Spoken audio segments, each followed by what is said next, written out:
PM અને સીએમએ જાહેરાત કરી છે તે લોકોને સહાય કરવામાં આવશે। પાદરામાં દુર્ઘટના સર્જાઈ છે। પાદરા બ્રિજ દુર્ઘટનામાં મૃત્યુ આંક વધ્યો છે અને 12 સુધી પહોંચી ગયો છે। 12 લોકો આ દુર્ઘટનામાં મૃત્યુ પામ્યા છે। હજુ પણ શોધખોળ ચાલુ છે। નદીમાં બોટ લઈને શોધખોળ કરવામાં આવી રહી છે।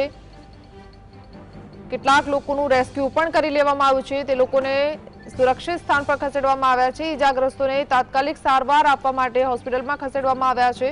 ત્યારે હજુ પણ લોકોની શોધખોળ ચાલુ છે। તમામ પ્રકારના વાહનોની આ બ્રિજ ઉપરથી અને પ્રતિબંધ મૂકવામાં આવ્યો છે અને ડાયવર્ટ કરવામાં આવ્યો છે। રૂટને પ્રતિબંધિત કરી અન્ય રોડ પર ડાયવર્ટ કરી દેવામાં આવ્યો છે।